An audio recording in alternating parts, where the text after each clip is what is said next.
ನೋಡ್ಕೊಂಬರೋಣ.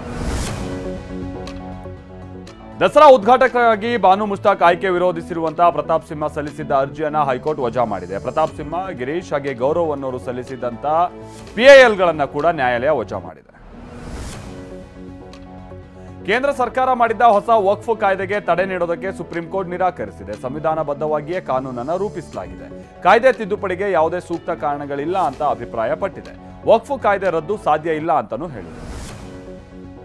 ಕೇಂದ್ರ ಸರ್ಕಾರ ಮಾಡಿದ್ದ ಹೊಸ ವಕ್ಫ್ ಕಾಯ್ದೆಯ ಕೆಲ ತಿದ್ದುಪಡಿಗಳಿಗೆ ಸುಪ್ರೀಂ ಕೋರ್ಟ್ ತಡೆ ನೀಡಿದೆ. ವಕ್ಫ್ ಕಾಯ್ದೆ ರದ್ದು ಸಾಧ್ಯ ಇಲ್ಲ ಎಂದಿರುವಂತಹ ಸುಪ್ರೀಂ ಕೋರ್ಟ್ ಕೆಲ ತಿದ್ದುಪಡಿಗಳನ್ನ ಮರುಪರಿಶೀಲನೆ ಮಾಡುವಂತೆನೂ ಸೂಚನೆಯನ್ನ ಕೊಟ್ಟಿದೆ.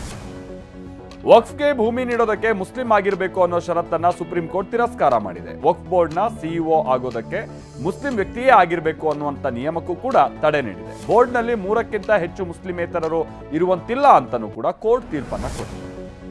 ವಾಲ್ಮೀಕಿ ಹಗರಣ ಪ್ರಕರಣದಲ್ಲಿ ಮಹತ್ವದ ಬೆಳವಣಿಗೆಯಾಗಿದೆ. ಮೊದಲ ಬಾರಿಗೆ ಪ್ರಕರಣಕ್ಕೆ ಸಿಬಿಐ ಎಂಟ್ರಿ ಆಗಿದ್ದು, ಬಿಜೆಪಿ ಪಾಲಿಕೆ ಸದಸ್ಯನ ಮನೆ ಮೇಲೆ ರೇಡ್ ಮಾಡಲಾಗಿದೆ. ಕಾರ್ಪೊರೇಟರ್ ಗೋವಿಂದರಾಜುಲು ಅವರ ಮನೆ ಮೇಲೆ ದಾಳಿ ನಡೆಸಲಾಗಿದೆ. ನಟ ಉಪೇಂದ್ರ ದಂಪತಿಯ ಫೋನ್ ನಂಬರ್ ಹ್ಯಾಕ್ ಮಾಡಲಾಗಿದೆ. ನನ್ನ ಹಾಗೆ ಪ್ರಿಯಾಂಕಾ ಮೊಬೈಲ್ ನಂಬರ್ ಹ್ಯಾಕ್ ಆಗಿದೆ. ಯಾರಾದರೂ ದುಡ್ಡು ಕೇಳಿದ್ರೆ ಕಳಿಸ್ಬೇಡಿ ಅಂತ ಉಪೇಂದ್ರ ಹಾಗೂ ಪ್ರಿಯಾಂಕಾ ಮನವಿ ಮಾಡಿಕೊಂಡಿದ್ದಾರೆ. ಧರ್ಮಸ್ಥಳದ ಬಂಗ್ಲೆಗುಡ್ಡದಲ್ಲಿ ಮತ್ತೆ ಸ್ಥಳ ಮಹಜರು ನಡೆಸುವ ಸಾಧ್ಯತೆ ಇದೆ. ಇವತ್ತೇ ಮಹಜರು ನಡೆಸಲಾಗುತ್ತೆ ಅಂತಲೂ ಕೂಡ ಹೇಳಲಾಗಿತ್ತು. ಆದರೆ ಇವತ್ತಿನ ಬದಲು ನಾಳೆ ಮಹಜರು ನಡೆಸೋದಕ್ಕೆ ಎಸ್ಐಟಿ ತೀರ್ಮಾನಿಸಿದೆ ಅನ್ನೋದು ತಿಳಿದು ಬಂದಿದೆ. ಎಸ್ಐಟಿ ಮುಖ್ಯಸ್ಥ ಪ್ರಣಬ್ ಮೊಹಂತಿ ಧರ್ಮಸ್ಥಳದಿಂದ ಬೆಂಗಳೂರಿನತ್ತ ಆಗಮಿಸ್ತಾ ಇದ್ದಾರೆ. ಧರ್ಮಸ್ಥಳ ಪ್ರಕರಣದಲ್ಲಿ ಮಹತ್ವದ ಬೆಳವಣಿಗೆಯಾಗಿದ್ದು, ತನಿಖೆ ನಡೆಸ್ತಾ ಇರುವ ಎಸ್ಐಟಿ ಮಂತ್ರವಾದಿಗಳ ಬೆನ್ನು ಬಿದ್ದಿದೆ. ಬಂಗ್ಲೆಗುಡ್ಡದಲ್ಲಿ ವಾಮಾಚಾರ ಮಾಡಲಾಗಿದೆ ಅಂತ ವಿಠಲಗೌಡ ಆರೋಪದ ಬೆನ್ನಲ್ಲೇ ಬೆಳ್ತಂಗಡಿ ಸುತ್ತಮುತ್ತ ವಾಮಾಚಾರ ಮಾಡುವವರ ಬಗ್ಗೆ ಮಾಹಿತಿ ಸಂಗ್ರಹ ಮಾಡಲಾಗುತ್ತಿದೆ. ಧರ್ಮಸ್ಥಳ ಪ್ರಕರಣದಲ್ಲಿ ಬಿಜೆಪಿ ರಾಜಕೀಯ ಮಾಡ್ತಾ ಇದೆ ಅಂತ ಬಿಜೆಪಿ ನಾಯಕರ ವಿರುದ್ಧ ಪ್ರಿಯಾಂಕ್ ಖರ್ಗೆ ವಾಗ್ದಾಳಿ ನಡೆಸಿದ್ದಾರೆ. ಒಂದ್ ಕಡೆ ಧರ್ಮಸ್ಥಳ ಚಲೋ ಅಂತಾರೆ, ಇನ್ನೊಂದ್ ಕಡೆ ಸೌಜನ್ಯ ಮನೆಗೂ ಹೋಗ್ತಾರೆ. ಇದೀಗ ರಾಶಿ ಬುರುಡೆ ಸಿಕ್ಕಿದೆ ಅಂತಿದ್ದಾರೆ. ಅದಕ್ಕೆ ಬಿಜೆಪಿ ನಾಯಕರು ಏನ್ ಹೇಳ್ತಾರೆ ಅಂತ ಪ್ರಶ್ನಿಸಿದ್ದಾರೆ. ಶಿವಮೊಗ್ಗದಲ್ಲಿ ರಸ್ತೆ ಗುಂಡಿಗೆ ಒಂದು ಬಲಿಯಾಗಿದೆ. ಬಿಎಚ್ ರಸ್ತೆಯಲ್ಲಿ ಗುಂಡಿ ತಪ್ಪಿಸೋದಕ್ಕೆ ಹೋಗಿ ಉಂಟಾದಂತಹ ಅಪಘಾತದಲ್ಲಿ ಬೈಕ್ ಸವಾರ ಮಹೇಶ್ ಅನ್ನೋರು ದುರ್ಮರಣ ಹೊಂದಿದ್ದಾರೆ. ರಸ್ತೆಯಲ್ಲಿದ್ದ ಆಳವಾದ ಗುಂಡಿಯನ್ನು ತಪ್ಪಿಸೋದಕ್ಕೆ ಯತ್ನಿಸುವಾಗ ಬೈಕ್ ನಿಯಂತ್ರಣ ತಪ್ಪಿ ಡಿವೈಡರ್ಗೆ ಡಿಕ್ಕಿ ಹೊಡೆದಿದೆ. ಗಂಭೀರವಾಗಿ ಗಾಯಗೊಂಡಿದ್ದ ಮಹೇಶ್ ಸಾವನ್ನಪ್ಪಿದ್ದಾರೆ. ಬೆಂಗಳೂರು ಗ್ರಾಮಾಂತರ ತಾಲೂಕಿನ ದೇವನಹಳ್ಳಿಯಲ್ಲಿ ಸಂಭವಿಸಿರುವಂತಹ ರಸ್ತೆ ಅಪಘಾತದಲ್ಲಿ ಬೈಕ್ ಸವಾರರಿಬ್ಬರು ಸಾವನ್ನಪ್ಪಿದ್ದಾರೆ. ಆವತಿ ಕೊಡಗುರ್ಕಿ ರಸ್ತೆಯಲ್ಲಿ ಗೂಡ್ಸ್ ಆಟೋ ಬೈಕ್ ಡಿಕ್ಕಿ ಹೊಡೆದ ಪರಿಣಾಮ ಈ ಅಪಘಾತ ಸಂಭವಿಸಿದೆ. ವಿನೋದ್ ಕುಮಾರ್, ನಿಖಿಲ್ ದುರ್ಮರಣ ಹೊಂದಿದ್ದಾರೆ. ಮಂಗಳೂರು ಹೊರವಲಯದ ಉಳ್ಳಾಲದಲ್ಲಿ ಬಂಡೆಗೆ ಬಡಿದು ಮೀನುಗಾರಿಕೆಯ ಬೋಟ್ ಪಲ್ಟಿ ಆಗ್ಬಿಟ್ಟಿದೆ. ಬೋಟ್ ಚಾಲಕ ಸೇರಿ 13 ಮಂದಿ ಮೀನುಗಾರರು ಪ್ರಾಣಾಪಾಯದಿಂದ ಪಾರಾಗಿದ್ದಾರೆ. 13 ಮಂದಿಯೂ ಈಜಿ ದಡ ಸೇರಿದ್ದಾರೆ. ಆದರೆ ಕೋಟ್ಯಾಂತರ ರೂಪಾಯಿ ನಷ್ಟ ಆಗಿದೆ.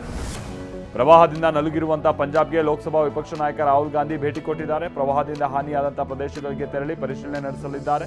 ಇದಕ್ಕೂ ಮೊದಲು ರಾಹುಲ್ ಗಾಂಧಿ ಹರಿದ್ವಾರಕ್ಕೂ ಭೇಟಿ ಕೊಟ್ಟರು.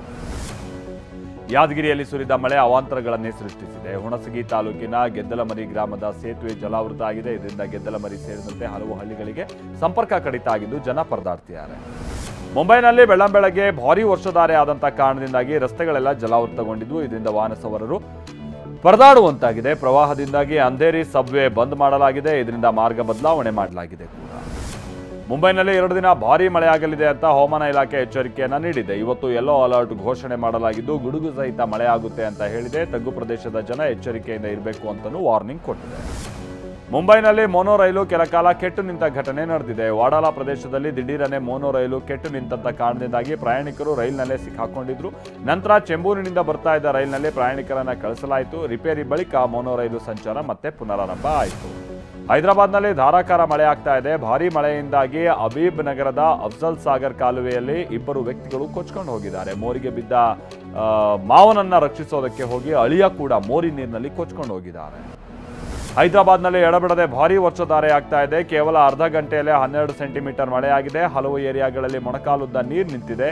100 ಮನೆಗಳಿಗೆ ನೀರು ನುಗ್ಗಿದ್ದು ವಾಹನ ಸವಾರರು ಪರದಾಡ್ತಾ ಇದ್ದಾರೆ. ಉತ್ತರ ಪ್ರದೇಶದಲ್ಲಿ ಧಾರಾಕಾರ ಮಳೆಯಿಂದಾಗಿ ಗಂಗಾ ನದಿ ಉಕ್ಕಿ ಹರಿತಾ ಇದೆ. ಗಂಗಾ ಪ್ರವಾಹಕ್ಕೆ ಕಾನ್ಪುರದಲ್ಲಿ ಗಂಗಾ ನದಿ ಅಕ್ಕಪಕ್ಕದ ರಸ್ತೆಗಳೆಲ್ಲ ಜಲಾವೃತ ಆಗಿದೆ. ಜಾನುವಾರುಗಳ ಸಮೇತ ಪ್ರವಾಹ ಪೀಡಿತ ಪ್ರದೇಶದಲ್ಲಿದ್ದವರನ್ನ ಸುರಕ್ಷಿತ ಪ್ರದೇಶಕ್ಕೆ ಸ್ಥಳಾಂತರ ಮಾಡೋ ಕಾರ್ಯ ನಡೀತಾ ಇದೆ. ಹಿಂಸಾಚಾರದ ಬಿರುಗಾಳಿಗೆ ತತ್ತರಿಸಿದ್ದ ನೇಪಾಳದಲ್ಲಿ ಸದ್ಯ ಶಾಂತಿಯ ತಂಗಾಳಿ ಬೀಸ್ತಾ ಇದೆ. ಸುಶೀಲಾ ಕರ್ಕೆ ಮಧ್ಯಂತರ ಪ್ರಧಾನಿಯಾಗಿ ಅಧಿಕಾರ ಸ್ವೀಕರಿಸಿದ ಬಳಿಕ ಇದೀಗ ಕ್ಯಾಬಿನೆಟ್ ವಿಸ್ತರಣೆಯಾಗಿದೆ. ಇನ್ನು ಕುಲ್ಮಾನ್ ಘಿಸಿಂಗ್, ಓಂ ಪ್ರಕಾಶ್ ಆರ್ಯಾಲ್ ಮತ್ತು ರಾಮೋಶ್ವರ್ ಖನಾಲ್ ಸಚಿವರಾಗಿ ಪ್ರಮಾಣ ವಚನ ಸ್ವೀಕರಿಸಿದ್ದಾರೆ. ಮೈಸೂರಿನಲ್ಲಿ ನಾಡಹಬ್ಬ ದಸರಾಗೆ ಭರ್ಜರಿ ಸಿದ್ಧತೆ ನಡೀತಾ ಇದೆ. ಇವತ್ತು ದಸರಾ ಆನೆಗಳಿಗೆ ಸಿಡಿಮದ್ದು ತಾಲೀಮನ್ನ ನಡೆಸಲಾಗಿದೆ. ಅಭಿಮನ್ಯು, ಧನಂಜಯ, ಕಾವೇರಿ, ಲಕ್ಷ್ಮಿ, ಭೀಮಾ ಸೇರಿದಂತೆ ಹಲವು ಆನೆಗಳು ಸಿಡಿಮದ್ದು ತಾಲೀಮಿನಲ್ಲಿ ಭಾಗಿಯಾಗಿವೆ.